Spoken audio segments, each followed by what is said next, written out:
Okay,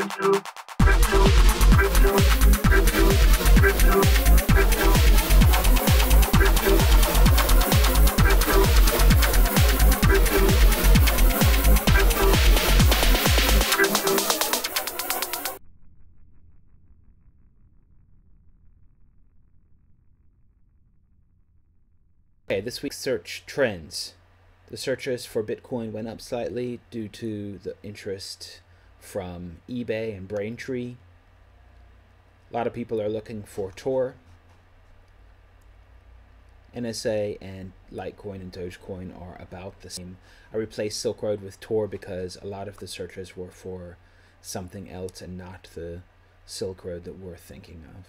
Okay, let's go down. Regional interest in Bitcoin. UK, US, and Germany. And the cities, I believe, are the same as last week. New York, London, and Jakarta. Related searches are interesting. So rising searches, Bitcoin Gmail, Bitcoin Security, Bitcoin Forum, PayPal, Bitcoin. Okay, so Bitcoin Gmail could be related to the Gmail hacking incident, as well as Bitcoin Security. Bitcoin Forum, maybe people are interested in Bitcoin and are looking for a forum. And PayPal Bitcoin, of course, Braintree and all that. Top searches, Bitcoin Security, Bitcoin Mining, Bitcoin Price, etc. Okay, and that was for the last week, and for the last 90 days, it's similar. You still have Tor way above Bitcoin, followed by, say, Dogecoin and Litecoin. And for Bitcoin, San Francisco is the top city it's searched from. That's pretty interesting. Let's see what the regions are. And Canada, Indonesia are ahead of the United States for regions that people look for Bitcoin in Google.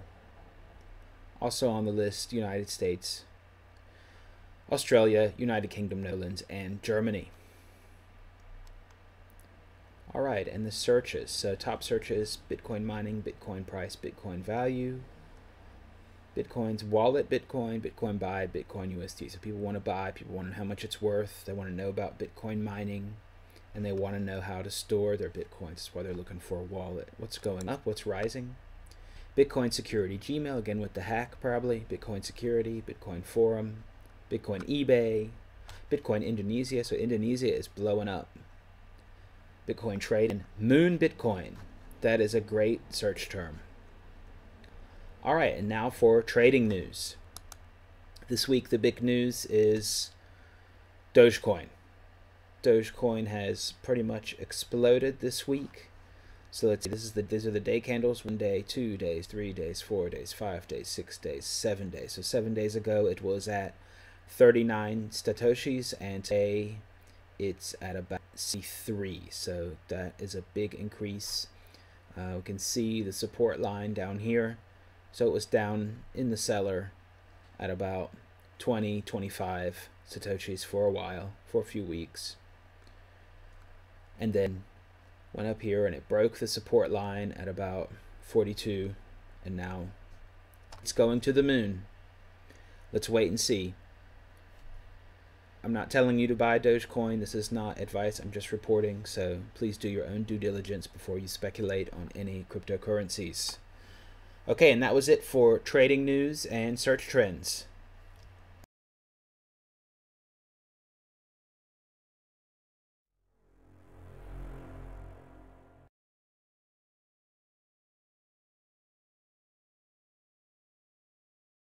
He also is behind the coins, Unobtainum, offerings, and Skidoo, as well as on the doubloons team.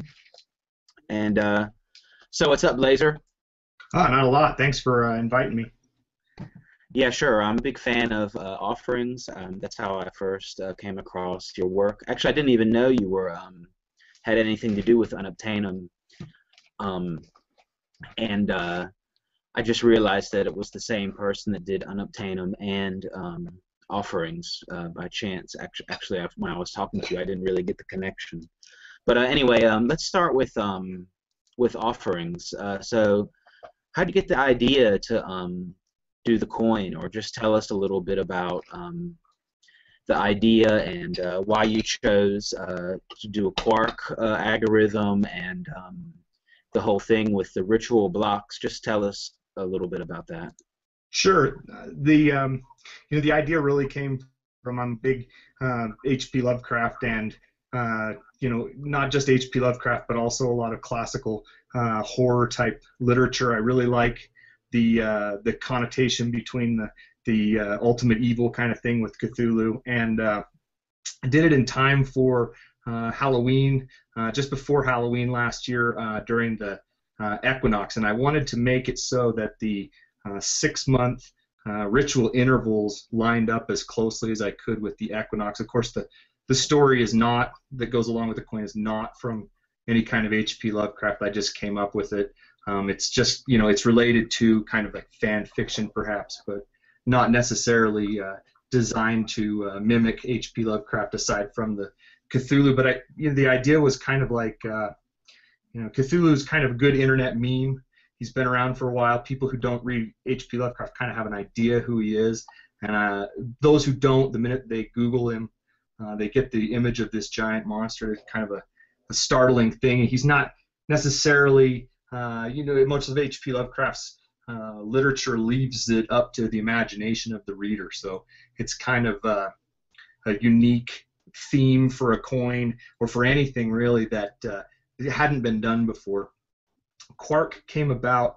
I actually was not necessarily part of the original Quark team, but I have done some work with the Quark team on some QT changes that they had done in their QT wallet, and I just really liked the Quark coin. I actually still do. I think it's one of the more technologically stable of the coins, as far as the ones that people have kind of pieced together. I have to say Max Guevara is in the realm of coin developers. He's one of the very top, and I just wanted to clone a Quark. Primarily at the time it was to be CPU driven. Now I know there is a Quark GPU miner now available, but at the time that was the idea was behind it was to be a CPU only coin. Okay, yeah, definitely. Yeah, sure. When it came out, it was pretty much CPU only, and then maybe some people had some secret GPU miners they were using, but eventually it came out that you could get a GPU miner for Quark algorithm. I don't really know if it's so popular anymore to do that. I haven't really seen a lot of new coins using Quark, but yeah, why not? And you said it's a pretty stable Quark. What do you mean by Quark coin being stable? You mean the price, or you mean that No, the mining? the blockchain behind it is what's really stable about it. It's one of the set it and forget it kind of coins. You can start the systems network with Quark, and you never have to touch it again really. And you can see like Quark is one of the few coins that has not hard forked. I certainly agree with you in that I'm not sure. The history behind the Quark coin is somewhat muddled, and I've definitely seen some back and forth about whether or not there were originally GPU miners or not. I really don't know per se. I wasn't in on Quark at the beginning. What drew me to it was its ability to be nearly CPU only. The other thing, it's like I say, it's as far as these blockchains go, some of these coins, once you start them up, are prone to issues, and you've seen it with some of the stake coins. They have forking problems, some of them. Not everything does. Quark is one that from the beginning has been very stable, and it's one of the few coins out there that right now you could go and find a .01 or .0091 wallet for, and it would still sync the entire chain. So that's really what drew me to Quark, more so than the value. None of the coins I've ever created were created with the idea of value in mind. Unless I was creating them, for someone else, as through CoinWorks, and then generally that's up to the person whose coin it is. I generally create coins for the love of doing it. It's quite fun, and you have something to waste your electricity on. So Yeah, sure. Well, it's artwork basically, and yeah, I mean, I don't think it's really I think they're valuable, the stuff you make. It's just the price for them is not really that high, but like you said, stable. I mean, offerings. If you look at it in the big scheme of things, in the crypto age of offerings, coin is pretty old. I mean, it's pre doggy coin. That's pretty old. In the grand scheme of things. Now, I mean, after Doge or doggy or whatever you call it, everything blew up with people releasing coins every day, and before that, it wasn't like that. So. And it still survived in the sense that, like you said, it has a pretty stable, at least offerings. Well, Hmm. we didn't really talk about it that much. So offerings is based on the Quark algorithm, but I guess that the one difference is the block rewards. So Right. I think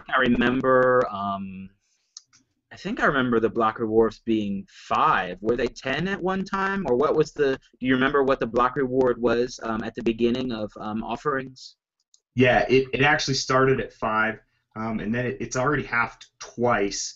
And it was like I said, the offerings, the idea of the ritual was really simply just a. I didn't like the idea of lottery style super block type things. I wanted it to be something that people would kind of, as the time went on, remember, oh yeah, let's mine this now, and we maybe we'll get some super blocks. There's also some very low blocks in that ritual reward, and I had really designed it to take place as close to the equinoxes as I could at 6-month intervals. And the last halving that we had during the vernal equinox earlier this year was almost spot on. I think it halved like the day after, or it hit the special reward like the day after the equinox, and we're right on target for it again. Yeah, well, I just checked the ritual list, and it looks like on Halloween, we're going to hit a 250. It's scheduled to hit a 250 super block, but Yeah, so that's awesome. yeah, there might, and the day after 2000, or no wait, and then on the 3rd of November, 2,500. But I mean, it could be that the 2,500 one lands on Halloween too, just depending on everything. But yeah, that's pretty funny that the on Halloween is right in the middle of the ritual this time. Yeah, I did. I just thought that worked out good. It kind of gives a story to the coin. Exactly. It just kind of gives you something to go with, and yeah, that one that's offerings is really, it's really more tongue in cheek than anything. It's not serious by any means. It's meant to be fun. So What? It's not serious? Unbelievable. What? Cthulhu is very serious. Yeah, I'm trying to screen share, but the computer is going down. Right, yeah. So now the block reward, just to explain to people, right now the block reward is 125, so 1 coin and a quarter. And the next block is going to start these really small rewards of 0.01. I mean, I haven't really studied the hash rate. I don't know how much, if or how much it really goes down during these small blocks. And I know for sure, though, that it goes up like crazy during these ones, starting already with 25 and 100, 250, and 2,500. I remember the last one, people in the thread were talking about how crazy the hash rate of the pools and everything was going up during the ritual. But anyway, I really like the idea, and that's really interesting about Quark. I didn't really realize that. I mean, I knew that, yeah, of course, it used to be CPU mineable, and back then people were talking about, okay, that's kind of more fair if it's CPU mineable rather than ASIC mineable, and that was kind of pre the whole anti-ASIC, whatever you want to call it, Yeah, anti-ASIC we've algorithm. It was pre all that stuff. BitcoinTalk.org is the main Bitcoin discussion forum for tech support, mining, development, and economics. Bitcoin Talk helped bring Bitcoin to life by connecting people with similar goals and showcasing great ideas for all to see. But forums aren't for everybody. Bitcoin Talk Show brings the discussion from the boring world of a text-based forum to the exciting and approachable world of a live interactive video hangout. Every Wednesday afternoon, join me, Derek J., on the World Crypto Network as a rotating set of expert hosts take your calls about anything Bitcoin. Ask a question, make a comment, or take control and share your latest project with the world. Watch past episodes at bitcointalkshow.com and get interactive with our live weekly show by calling 1-708-23-COINS, Skype Bitcoin Talk Show, or tweet at BTC Talk. Bring your great ideas, and we'll see you next week on the World Crypto Network. We've really kind of entered a whole different generation or genre of cryptocurrency, in that we've gone from I think you're right. I think that the idea behind the one CPU, one vote idea, that was what really drew me to Quark. I like the idea you could mine it with just about anything you could run a wallet on. But we've entered a different generation now. A lot of these coins come out, they're really not mineable, or they're only mineable for a few days, and then they switch to stake, things like that. That's really interesting, because you also commented about that, and you said that something about how a lot of the stake coins are having to fork and all that. I mean, I know I don't want to diss coins or anything like that, because I don't know all of the technicalities, but I do know that one thing that happened that was pretty big is Vericoin. So what happened was MintPal got hacked. I don't want to talk about how they probably got hacked. I have an idea, but all I know is that they were doing API testing, and not the public didn't have access to the API. So someone figured out how to get access to MintPal, and they stole a bunch of Vericoin, which is a stake coin, and yeah, they had so much of it that I don't remember the percent, but I don't know. So the thing was, they didn't have to have 51% of they had enough coins to do a 51% attack via staking. So they would have been able to do a stake 51% attack, and they ended up forking. And I really thought, what the hell is that? You know, you're just going to fork the coin after a theft. I mean, I understand the threat of the 51%, but on the other hand, that's not fungible. You know, you have to. Yeah, absolutely. You know, it's absolutely.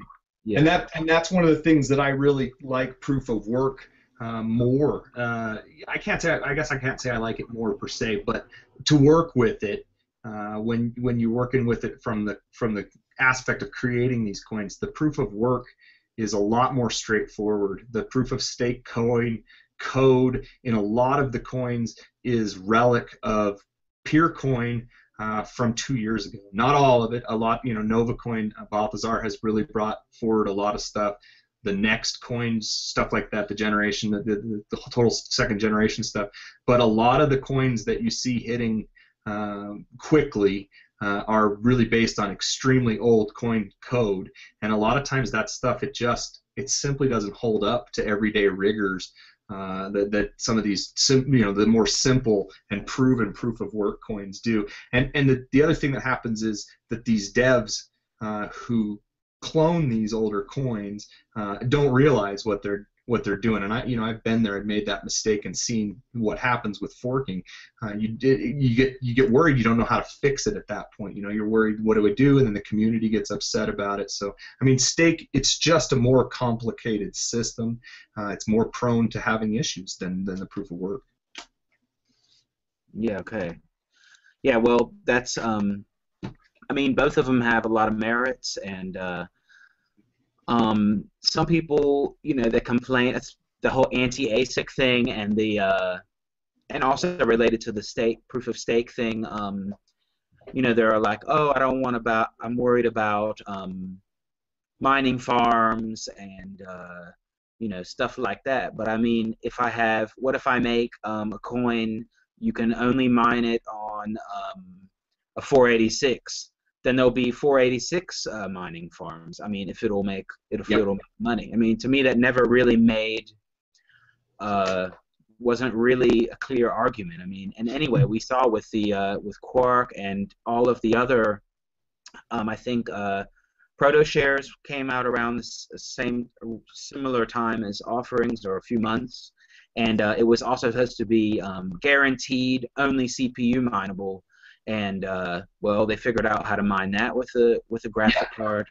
I mean, basically, you can mine anything with anything. It's just a matter of how much work it is to create the software or the hardware to do it, and if it's worth the time to do it, you know. Well, that's it. And one thing that I know that's a current issue with the Quark crowd is their mining hash rate has dropped off, and they're concerned about the security for the coin, that they want to continue the, this is a fair coin, and so anybody can mine it.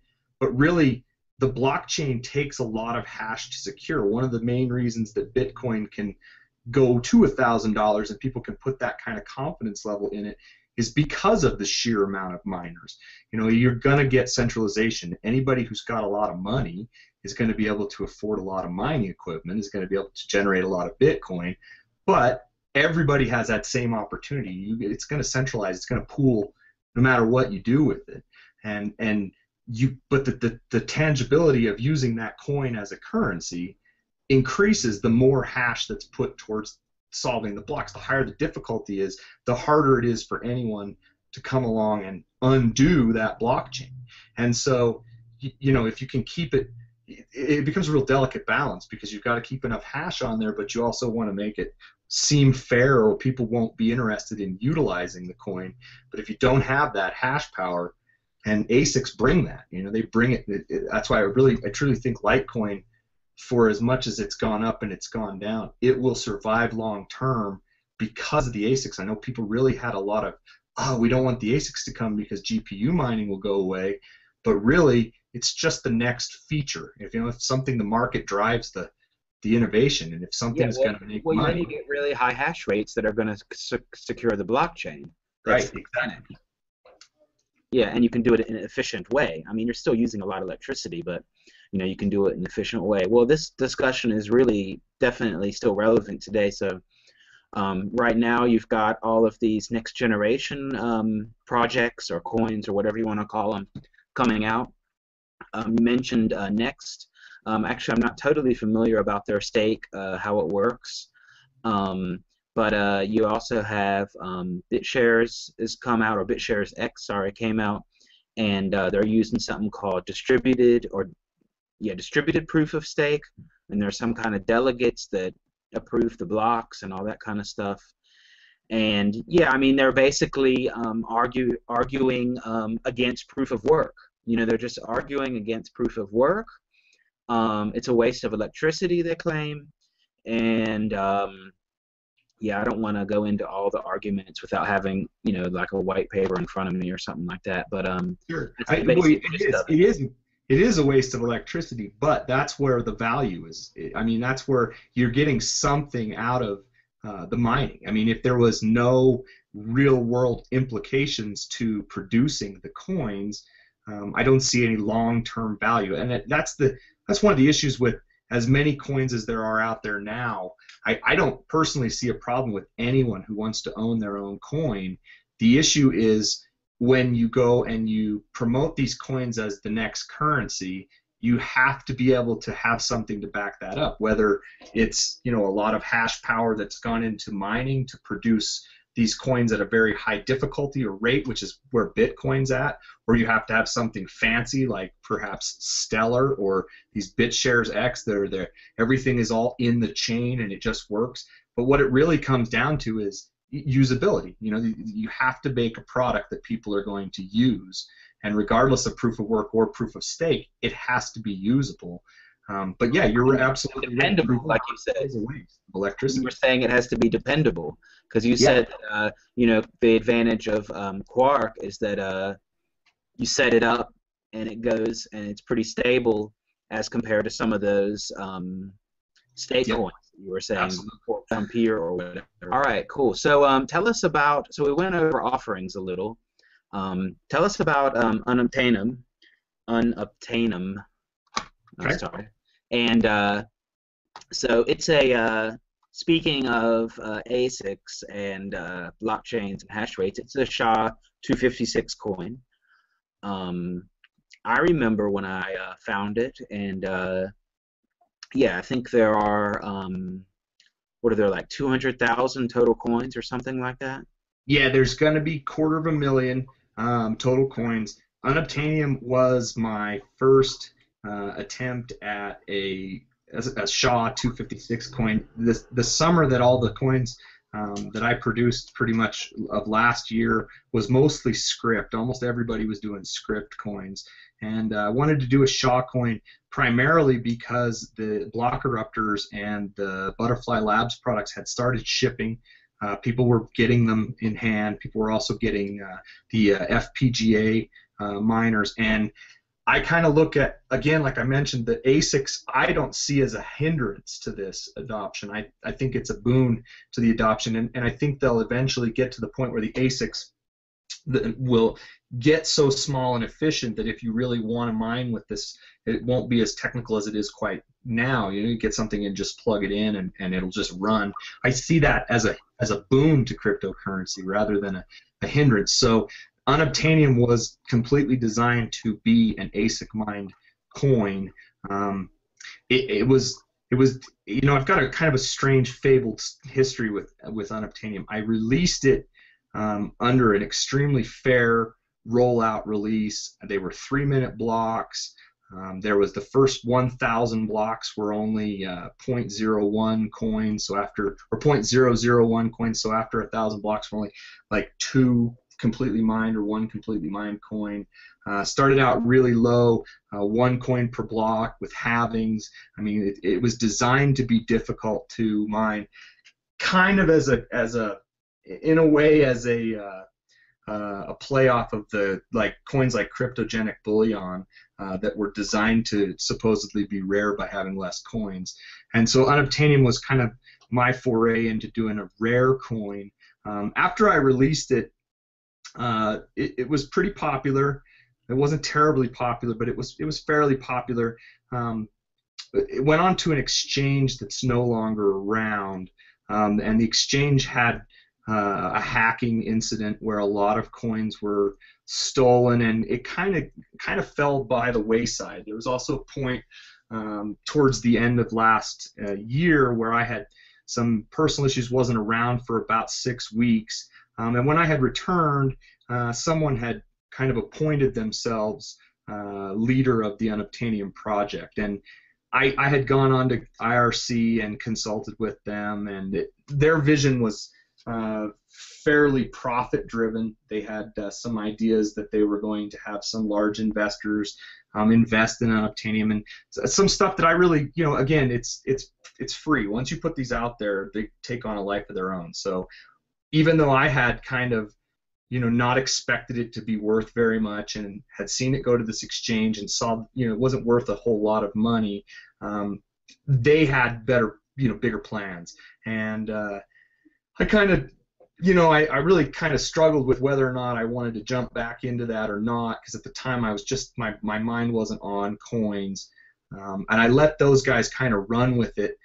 One of the things that they did that I didn't realize at the time was they changed the block times significantly. They reduced them from 3-minute blocks. They reduced them down to like 30-second blocks, and it was kind of a lost leader situation. They kind of had changed Unobtainium to bring in some investors, but then had baited and switched it, and at the last moment decided to produce their own coin and sell that in its place. And so I kind of had, some people had said I'd walked away from it, but really these guys had kind of taken it over and were really putting the time and effort. They're where the rock chain had come from. They're where the original Unobtainium, the nice website, the TK website had come from. So they had put some time and effort into it, and I kind of bequeathed it to them under the guise that they were going to take care of it. But like many coins, after a few weeks, they too kind of just let the coin dissipate, and a lot of people had really put time and effort into it, and money. So there was a lot of concern with, what happens.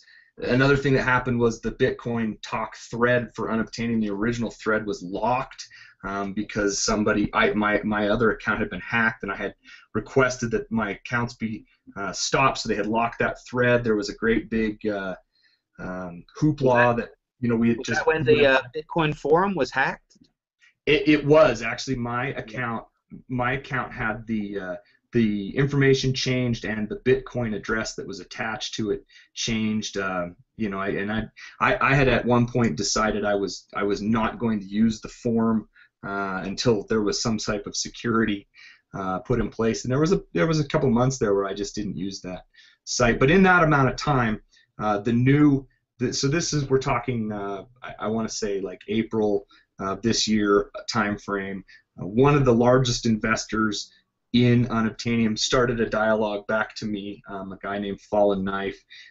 He had reached out to me on the Bitcoin Talk website and asked if I was interested in coming back to assist with Unobtainium in the absence of this dev team that had taken it over, kind of like January.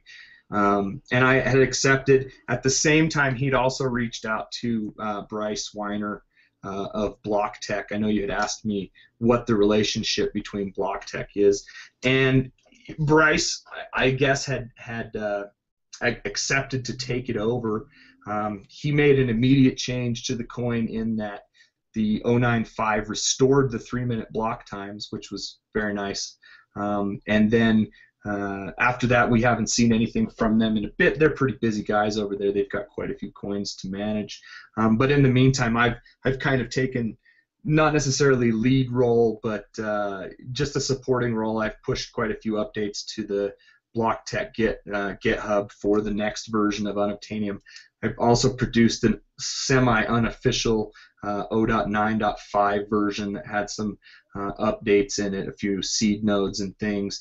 There are a couple things in the works for Unobtainium still. Coin control. We're going to bring it up to the 0.9 branch of Bitcoin, and then long term we're also looking at implementing some type of merged mining for it. We have a coin in mind that we're kind of working with a dev group on, but it's not solidified in stone yet. So eventually, for the long term kind of pasture management, if you can say that, for Unobtainium, we want to make it mergeable so that people can keep mining it with their ASICs well into the next century. It actually was designed to have down to 1/1000th of a coin, and it will never go lower than that. That halving, I believe, is about 4 more halvings from now, which would put it out, less than a year, probably about 8 months away. And then at that point, there will be, I believe, 202,000 coins, and then it can continue to make coins until 250,000, which we did a little bit of math on. I believe it's about 290 years, so it'll take a while for all of them. 290 years is long enough. So how do some people talk about Unobtainium in kilograms? How do you so is one Unobtainium 1 kilogram, or how do you say it? That actually was not in the original client. That is something that the second team of developers, those guys put that in there. I did work with them to add the extra decimal place because they wanted it to be divisible by, exactly. So 1 Un is a kilogram, and then 0.001 would be a nanogram, and then 0.00001 would be a microgram. Yeah, they wanted it dividable according to scientific notation. So I did actually assist those guys with that, but it really doesn't have any, like I said, the coin was, when I created it, it was kind of again, I make coins because I like the idea of coins and I like how they work, and you can assign a theme to them. And the theme was kind of science, but rare, but tongue-in-cheek, kind of making fun of the Franco project and the CGB project, but lighthearted, not to be rude, just kind of like, well, you guys are so rare, we're extremely rare, kind of thing. Yeah, I totally get it. I love it. I love it. All right. Hi, I'm Jamie Nelson from the World Crypto Network. I really like doing live broadcasts. and I'm working to start up a new show that will let people be a co-host and help them through that awkward stage of being on a live broadcast. I started by doing my own show, and it was a difficult task to pull off. I found that by doing guest appearances on other shows, it was a much less stressful and a great way to build experience. There are a lot of exciting things happening at the World Crypto Network right now, and we're working to get a new website and to produce more content. The World Crypto Network is individuals working together to share knowledge and resources. If this sounds interesting to you, you can find out more at worldcryptonetwork.com and watch our shows to get involved. I would like to thank Bitcoin Rush for having me on. Right, that's great. So I also discovered another weird coin you made. This whole Skidoo, 23Skidoo, I think it's called. Yeah, 23Skidoo. And it's also a SHA coin. It But is. I looked for so I don't really mine actively, but I've got like I think I've got a few USB miners laying around that I just keep. I mean, I think they'll be collector items anyway, even if they're Yeah, not. I do too. And so I thought, oh, I'm gonna probably the difficulty is really I'm gonna mine this thing. That's a really cool coin, but I couldn't even find a pool for it. So I guess I'd have to set up solo mining. Yeah, there's only solo mining for it. 23Skidoo is it's somewhat related actually to the offerings coin.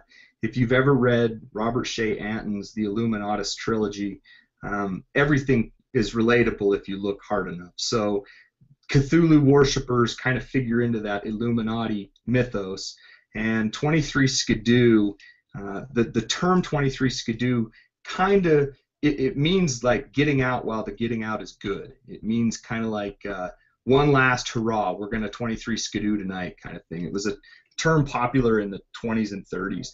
And when I did 23Skidoo, it was very related to Illuminatus stuff. I'm a real big fan of the KLF. I'm a real big fan of the whole conspiracy stuff, and not necessarily that I believe it. I just really like that genre, that mythos. And 23Skidoo was designed to be really solo mineable only because you can't pool the lowest block reward. The lowest block reward and the most common block reward is 1 Satoshi, so you really can't pool it. I guess you can virtually divide that up, but it's really difficult. In addition, the people against the Illuminati have a certain set of numbers that are kind of sacred, and 17 and 23 and 5 and 2 and 3 are these numbers that are like they mean certain things in this mythos. So the block rewards in Skidoo are designed to conform to those numbered laws. Wow, So, that's genius. yeah, So basically, those are kind of power numbers from what I'm not an expert, but those are so for example, I think it's 17 longitude or 23 longitude. Anyway, I mean, supposedly Christopher Columbus was looking for 23 longitude or 17 or I don't know, one of those. You know, a lot of those. Yeah, you can find funny videos where they're like showing on longitude and latitude of those special numbers where like really important things are in the world. And I mean, it is pretty creepy or pretty weird. If it's a coincidence or not, you know, that's debatable. We can get into that, but you know, I have to, after having read most of those books and thought about it long and hard, I tend to lean towards it's coincidental. But like the book said, you know, everything's related if you look hard enough, and it's very 23, 17. Those numbers, they occur over and over and over. So you see them, and they're very. Yeah, they do occur over and over. That's true. That is true. That's pretty weird that they do. Maybe they're just. Well, I mean, you know, 3 occurs a lot. You know. Oh, so, yeah. for example, when you get flowers, you don't get. Okay, you get 1 flower. You don't get 2 flowers. It just doesn't work. You always get groups of 3. You know. And so there are things in the world that you know, repeat over and over again, like 17 and 23 and so on. So the block rewards are made so that they give out these power numbers, basically.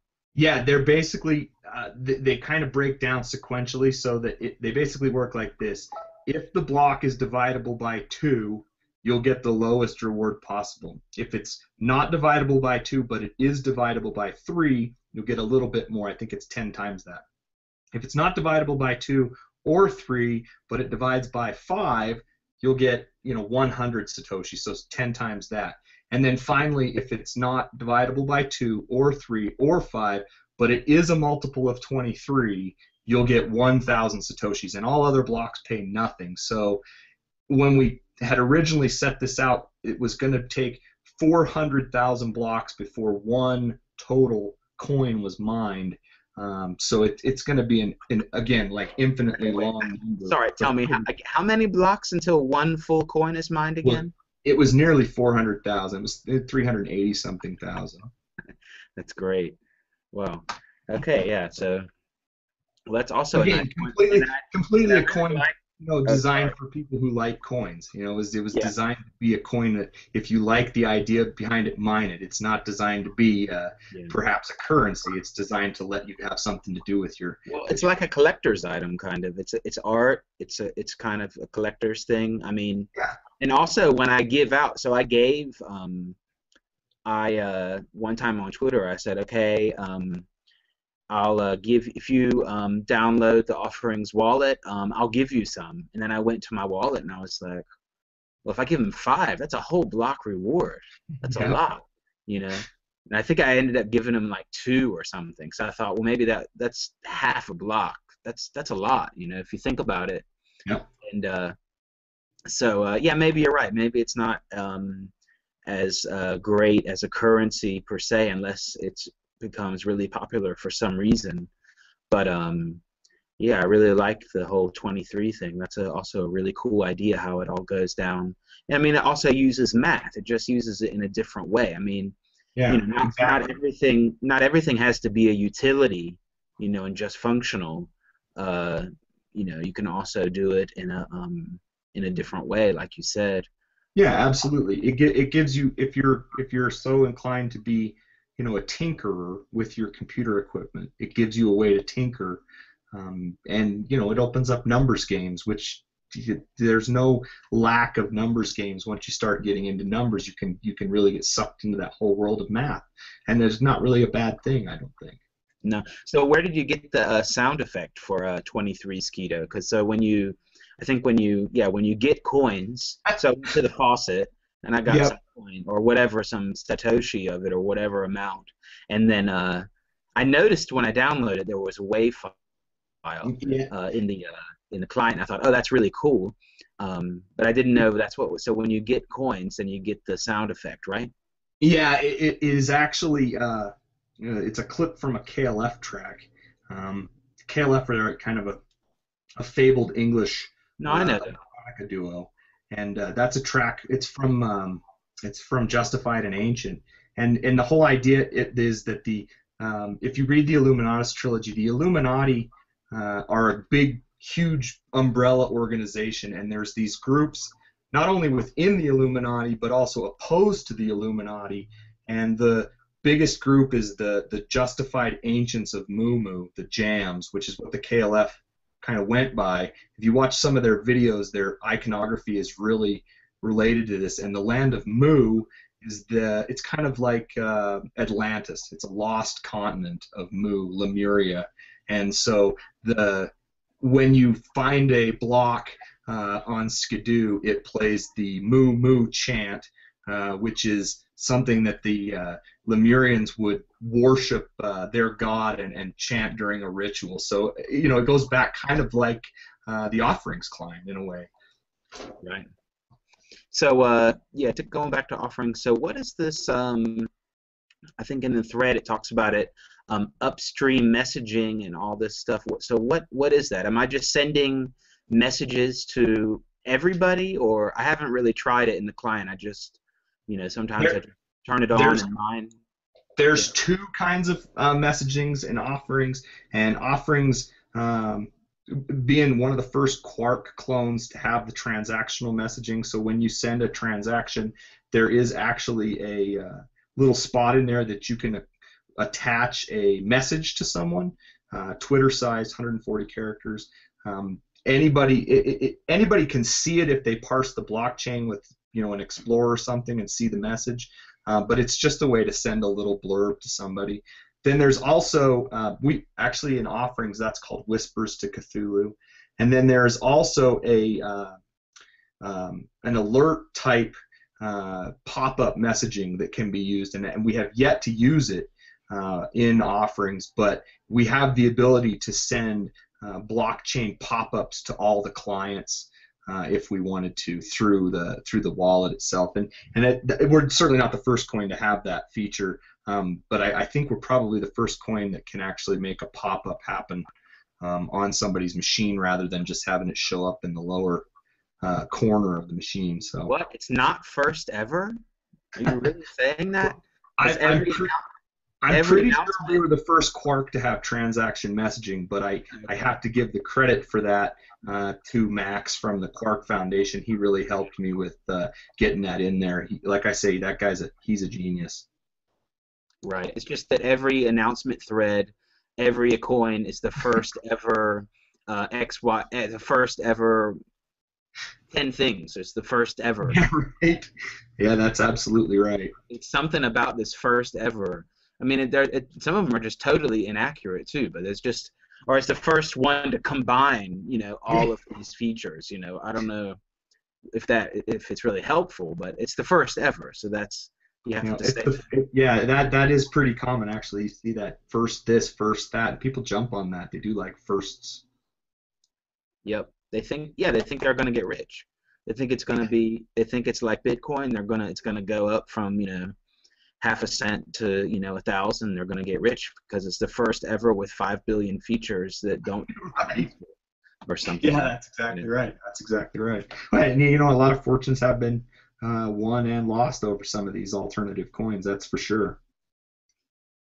Yeah. So that's definitely true. I think that people will have to really think about what they're doing and what the motivation behind a lot of these coins are. I mean, I'm all for innovations, that's great, but I mean some of the innovations are just for the sake of saying first ever, and it's not necessarily useful, or they say it's or the whole thing with the ASIC resistant thing was like, oh, it's ASIC resistant, but it's only ASIC resistant for a month, until someone figures out how to just make the miner, the whatever CG miner or whatever, adjust it so that it will mine that algorithm and have an advantage over a CPU basically. So it's just, or the whole anonymous thing. I'm totally in favor of being anonymous and having whatever, anonymous worlds and anonymous markets and all that thing. But it's just, people just use it as a gimmick to try to get people to buy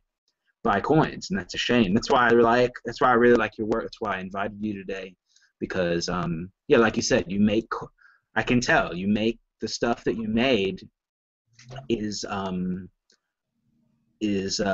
like artwork. It's not just, these were a labor of love. It was something exactly. I wanted to do. It's a labor of love, exactly. Yeah. And you can tell that. It's not just, this is the I mean, just imagine the offerings thread if it said, the first ever ritualistic mining.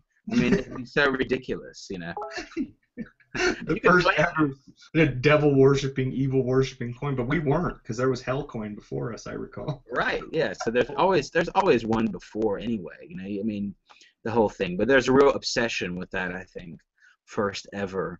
No matter what the innovation is, there's always going to be. I agree. And you've seen different waves of that. There was, the first script clones, the first peer coin clones, the first stake coins, the first anonymous coins, and and I've never tried to keep up with that stuff. I mean, I do from the CoinWorks side when I work for other people and do other projects.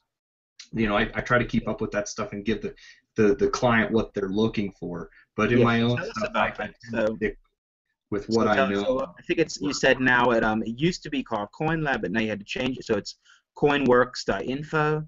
Yep, that's right. Yep. So you will develop coins for people, and also you do have a knowledge base. So I checked it out, and so if anyone's watching and they think they want to go at it, I mean, coins are open source. You got to compile, hopefully it would be nice if you changed the name of the added your name to the code instead of just keeping Bitcoin or whatever one you forked or whatever one you know cloned in there, and make it a little bit original. But Yeah, yeah, it's absolutely, you can use these as a learning experience. I mean, I went from, I have a computer science background, so I had some, I've been in the tech industry for almost 20 years.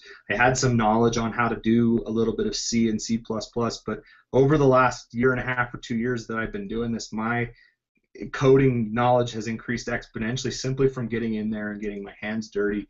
And the knowledge base and the guides and the videos are 100% designed not necessarily to, you can certainly make a profit if you're looking for that, but it's really designed to give you something to do on a Friday night when you're bored and I want to learn something new. Dive into one of these things and figure them out and expand your horizons with it. That's 100%. It's all about sharing. It's open source for a reason. So, but if I did want to, let's say I'm lazy and I just want to pay someone like you to, make me a coin. I've got an idea. I got a graphic. I'm just, I could just go over to CoinWorks info and you would do it. And I think that you have, all of the new trendy, all the new trendy algorithms, right? Like X5000 and X12.2 and all that, right? Yeah, I try to be fairly reasonable in the price. I mean, we don't charge a whole lot of money to make one of these. They take the coins that I make. They're not cut and paste. They are to a point, but they're not to the point that we just throw in your name and call it good and hope that it works. We test everything before it goes out. Anytime that we add new algorithms, they've been wholly tested in the back end on testnet. We try to produce complete coins that work for people because we want people to, I really like the idea of using these coins as personal voucher systems. They work great for gift cards. They work great for computer clubs. They work great for personal IOUs. I can't really say that everybody needs their own coin, but if you want one and you want to learn with them, why not? You get one produced. It's pretty easy, pretty simple. We like to make them out of solid code that's been tested. I think we've got just about all the newest algorithms, all the X series. We've got the chain coins. We just added proof of stake really by popular demand. People really wanted it. We only offer it in like 3 different flavors at the moment because they're the ones that we've tested. That we would not hand you a coin that's going to break the minute stake starts to produce. We had enough experience with that with coins in the past and just want to avoid that. So we add things as we test them, and it's really designed to you gotta, if you want a coin, you gotta be willing to learn a little of the code that goes with it. And I try to be as helpful as possible with the CoinWorks site, providing everything you need to get started, but you really got to have the aptitude to run a coin if you want one. Yeah, definitely. I mean, well, I guess that's one reason why I don't have my own coin, but yeah, but I totally agree with what you're saying, and I mean, I've been fooling around with the like Counterparty and Doge Party now and all that, but I mean, that's just more for fun. You just click a few buttons and you make a token. It's not really the same as making your own coin with a client and all that kind of stuff. That is, I mean, that kind of stuff I see honestly as taking this over in a few years, and I don't know how long it'll be, but the Mastercoin protocol, the colored coin stuff that works inside of existing highly secured blockchains, once it becomes easy enough, and the next asset exchange is another example of this, once it becomes easy enough for people to produce those type of systems, there's going to be almost no point to having these external third-party million different blockchain coins, because you'll be able to have those inside of the ecosystem that already works. And I think that is the future. Eventually, that's where we're going to get to. You're going to see all these coins kind of start to merge into one of these larger Ripple, Ethereum, one of those type of systems. Yeah. Well, I mean, it's different. I mean, so I've got, a few assets on Doge Party, for example, and I mean, it's centralized. I'm the dictator. I've got all the I can say, so I made, I think I made one 999 million or 999 billion, I don't remember, or whatever, the maximum amount, whatever I could make, and I can just give them out as I want. I mean, I guess I could say, it's, and okay, they're on the blockchain. That's cool. but I mean, it's not decentrally mined, and I'm not contributing to any hash power. And I think the main argument, I mean, I kind of agree with you, but I mean, the main thing that people are talking about is bloat. So the whole thing with blockchain bloat, and if everyone is using the just the blockchain system, I mean, someone has to secure the hash rate, someone has to secure the blockchain, and if I'm just making tokens on Counterparty, well, I'm paying the miners, but because every action I have to pay the miners, but I'm not mining, so I'm not helping Yeah. the hash rate any. So I guess there's going to have to be some kind of balance, or I don't know how that's going to work out. And to be honest, I can't really tell. The whole thing with the blockchain bloat is that I hear really interesting things from one person that says, okay, yeah, blockchain bloat in Bitcoin is a really big problem, and Counterparty it's going to be horrible. It's not going to work. And then other people are like, oh no, it's not true. It's working fine. Just check it out now. But both of the people have really strong kind of vested interests. The person that said that it has the bloat as a problem, well, they've got one of these 2.0 projects, or they've got another coin that does the similar thing. And you can't really. I mean, you can read both sides, but you kind of have to decide yourself.